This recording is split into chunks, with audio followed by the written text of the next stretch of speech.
ഒന്ന് വേഗം ആവട്ടെ. ഇത് കഴിഞ്ഞിട്ട് വേണം തുണിയൊക്കെ അലക്കിയിടാൻ. എന്തെങ്കിലും ഒരു പണി തന്ന അതും വെച്ച് 2-3 മണിക്കൂർ തള്ളി നീക്കിക്കോളും. ഇങ്ങനെ ഒരു മടിയനെ ഞാൻ എന്റെ ജീവിതത്തിൽ കണ്ടിട്ടില്ല.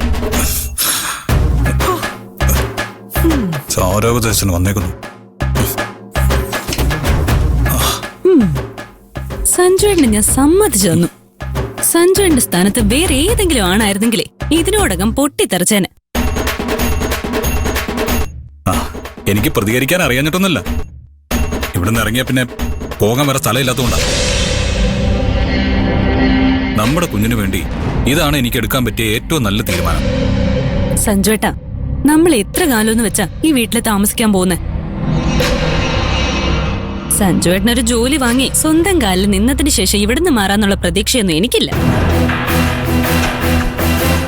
സഞ്ജുവേട്ടന് മറ്റൊരാളുടെ കീഴിൽ ജോലി ചെയ്യാൻ പറ്റില്ലെന്ന് എനിക്ക് നന്നായിട്ട് അറിയാം. പിന്നെ നമ്മുടെ മുമ്പിലുള്ള ഒരേ ഒരു വഴി ഗോപാൽജി നമ്മളെ തിരിച്ചു വിളിക്കാന്നുള്ളതാണ്. അതിനിങ്ങനെ വീട്ടിൽ അടച്ചുപൂട്ടിയിരുന്നാ പോരാ. ഗോപാൽജി ആയിട്ട് നമ്മളെ വിളിക്കില്ലെന്ന് ഉറപ്പായ സ്ഥിതിക്ക് നമ്മൾ അദ്ദേഹത്തെ ചെന്ന് കാണണം. ആവശ്യം നമ്മുടെ ആണല്ലോ. ഇപ്പോഴത്തെ സാഹചര്യത്തിൽ ഡാഡി ചെന്ന് കണ്ട എന്നെ അപമാനിച്ച് പറഞ്ഞു വിടത്തേ ഉള്ളൂ. സഞ്ജുവേട്ടൻ എന്തിനാ അപമാനത്തെ പേടിക്കുന്നെ? ഇവിടെ എല്ലാ ദിവസവും അമ്മ സഞ്ജുവേട്ടനെ അപമാനിക്കുന്നില്ലേ? കണ്ടു നിൽക്കുന്ന എനിക്ക് വിഷമം തോന്നുന്നുണ്ടെങ്കിൽ അത് അനുഭവിക്കുന്ന സഞ്ജുവേട്ടന്റെ അവസ്ഥ എനിക്ക് ഊഹിക്കാവുന്നതേ ഉള്ളൂ. ഇങ്ങനെ അമ്മായിയമ്മയുടെ മുമ്പിൽ നാണം കെടുന്നതിലും അന്തസ്സല്ലേ സ്വന്തം അച്ഛന്റെ മുമ്പിൽ തോറ്റു കൊടുക്കുന്നത്. സഞ്ജുവേട്ടനെ അപമാനിക്കുന്നത് അമ്മ ഒരിക്കലും നിർത്താൻ പോകുന്നില്ല. നമ്മുടെ കുഞ്ഞിന്റെ മുമ്പിൽ വെച്ച് ഗിരിയേട്ടനും അമ്മ ഇത് തുടർന്ന എന്തായിരിക്കും അവസ്ഥ എന്ന് സഞ്ജുവേട്ടൻ തന്നെ ഒന്ന് ചിന്തിച്ചു നോക്ക്. എന്റെ കുഞ്ഞ് അവന്റെ അച്ഛനെ ബഹുമാനിച്ച് വളരണമെന്നാ എന്റെ ആഗ്രഹം. സഞ്ജുവേട്ടൻ പിടിവാശി മാറ്റിവെച്ച് ഗോപാൽജിയെ നേരിട്ടൊന്ന് ചെന്ന് കാണ്. അദ്ദേഹത്തിന് പറയാനുള്ളത് എന്താണെന്നൊന്ന് കേൾക്ക്. ഒന്നുമില്ലെങ്കിലും അദ്ദേഹത്തിന്റെ മനസ്സിലിരിപ്പ് എന്താണെന്നെങ്കിലും നമുക്ക് മനസ്സിലാവില്ലേ?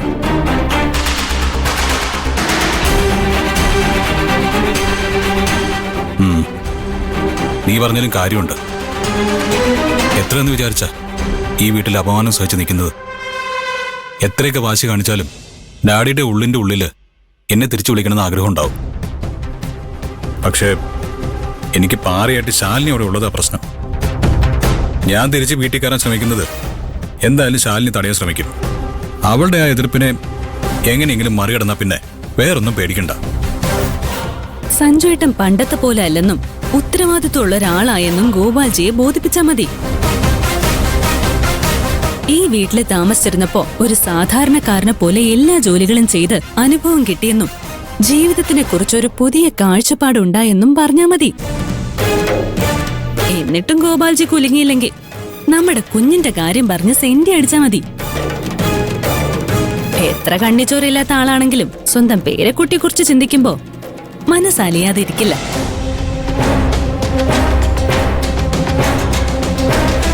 എന്തായാലും അധികം വൈകാതെ ഞാൻ ഡാഡി ചെന്ന് കാണുന്നുണ്ട്. സവാള അരിഞ്ഞു കഴിഞ്ഞില്ലേടാ? ഈ തള്ളക്ക് എന്തിന്റെ കേടാ? എന്നോട് ചോദിച്ചു കേട്ടില്ലേ? കഴിയാറായി. ഓ, കൊല്ലെടുത്ത് ഞാൻ തലയിടും.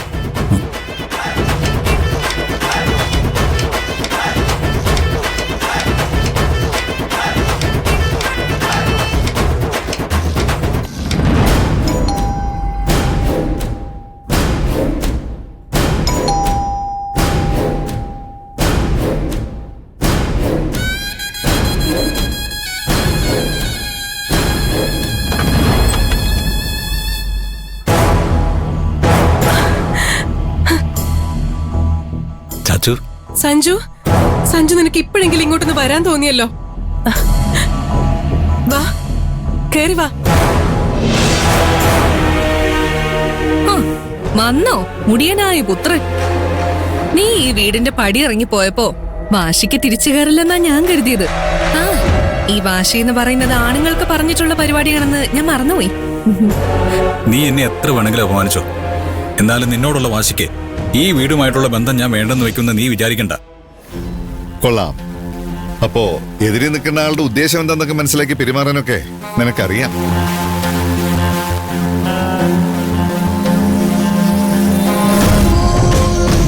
ഇത്രയൊക്കെ ബുദ്ധിയുള്ള നിനക്ക് സ്വപ്നയുടെ ഉദ്ദേശം എന്താന്ന് മനസ്സിലാക്കാൻ കഴിയാതെ പോയത് വലിയ കഷ്ടമായിപ്പോയി. സ്വപ്നയെ കുറിച്ച് പറഞ്ഞത് സഞ്ജുവിനൊട്ട് ഇഷ്ടപ്പെട്ടില്ല അച്ഛാ. എനിക്ക് അവളെ കുറിച്ച് സംസാരിക്കാൻ താല്പര്യമുണ്ടായിട്ടൊന്നുമല്ല. പക്ഷേ ഇതെന്റെ മകന്റെ വിഷയമായിപ്പോയി. ശരി, നീ എന്തിനാ വന്നേ? ഇനിയും എത്ര കാലം എന്ന് വെച്ചാ നമ്മൾ പിണങ്ങി കഴിയാൻ? ഒരു കല്യാണം കഴിച്ചാണോ ഇത്ര വലിയ തെറ്റ്? ഇതിലും വലിയ കുരുത്തക്കേടുകൾ കാണിച്ചിട്ടും ഡാഡി അതൊക്കെ മറച്ചു വെച്ചിട്ടില്ലേ? ഓ, അപ്പോ തെറ്റ് അച്ഛന്റെ ഭാഗത്താണെന്നാണ് ഇവൻ പറയുന്നത്. അയ്യോ, അങ്ങനെയല്ല. ഇവനെ അന്ന് രക്ഷിക്കാതെ ജയിലിലേക്ക് അയച്ചിരുന്നെങ്കിൽ നന്നായേനെ. നീ ഒന്ന് മിണ്ടാതിരുന്നേ. ഈ ഒരു തവണത്തേക്ക് ക്ഷമിച്ചൂടെ? ഒന്നുമില്ലെങ്കിലും ഞാൻ ഡാഡിയുടെ ഒരേ ഒരു മകനല്ലേ. അതുകൊണ്ട് എനിക്ക് മക്കള് തമ്മില് ആണെന്നോ പെണ്ണെന്നോ ഉള്ള വിവേചനമൊന്നുമില്ല. ആരെക്കൊണ്ടാണോ എനിക്ക് കൂടുതൽ ഗുണമുണ്ടാവുന്നത് അവരാണ് എന്നെ സംബന്ധിച്ചിടത്തോളം മികച്ചവര്.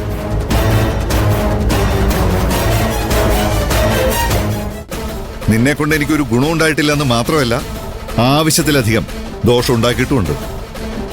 എന്റെ രാഷ്ട്രീയ ഭാവി ഇല്ലാതാക്കിയവനാ നീ. അതേസമയം ശാലിനി, ഇവളിപ്പോ ഈ കുടുംബത്തിന്റെ ബിസിനസ് എല്ലാം ഒറ്റയ്ക്ക് കൈകാര്യം ചെയ്യാൻ പറ്റുന്ന നിലയിലേക്ക് വളർന്നുകൊണ്ടിരിക്കുക. അപ്പോ ഞാൻ ആരെ കൂടുതൽ സപ്പോർട്ട് ചെയ്യണ്ടേ? നീ പറ. ശരി, അതൊക്കെ വിട്. ഞങ്ങളെയൊക്കെ എതിർത്ത് നീ കല്യാണം കഴിച്ച നിന്റെ ഭാര്യ നിന്റെ കാശിന് വേണ്ടിയല്ല കല്യാണം കഴിച്ചതെന്ന് നിനക്ക് ഉറപ്പുണ്ടോ? ഉറപ്പാ.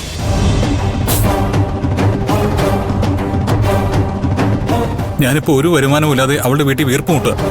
എന്നിട്ട് പോലും അവക്ക് എന്നോടുള്ള സ്നേഹത്തില് ഒരു തരി പോലും വ്യത്യാസം വന്നിട്ടില്ല. ഇവനോടൊന്ന് സംസാരിച്ച സമയം കളഞ്ഞിട്ട് ഒരു കാര്യമില്ല. അച്ഛനെന്ന നിലയ്ക്ക് ഇവന് ശരിയേതാ തെറ്റേതാന്ന് കാണിച്ചു കൊടുക്കേണ്ട ബാധ്യത എനിക്കുണ്ട്.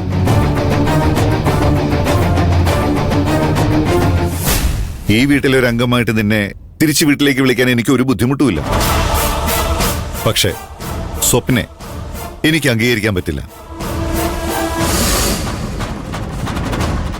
അവളെ കല്യാണം കഴിച്ചത് ഒരു അബദ്ധമാണെന്ന് സമ്മതിച്ച് അവൾക്ക് ഡിവോഴ്സ് നോട്ടീസ് അയച്ചു കഴിഞ്ഞാൽ നിനക്ക് ഈ വീട്ടിലേക്ക് കയറാം. നിനക്ക് നിന്റെ ഭാര്യ ചതിക്കുകയാണെന്ന് തോന്നണുണ്ടെങ്കിൽ അവളുടെ ശരിക്കുള്ള മുഖം ഞാൻ നിനക്ക് കാണിച്ചു തരാം. അവൾ നല്ലൊരു ഭാര്യയല്ല എന്ന് ഞാൻ തെളിയിച്ചു തന്നാ അവളെ ഡിവോഴ്സ് ചെയ്ത് ഈ കുടുംബത്തിന്റെ ഭാഗമാവാൻ നീ തയ്യാറാണോ? തയ്യാറാ. ശരി.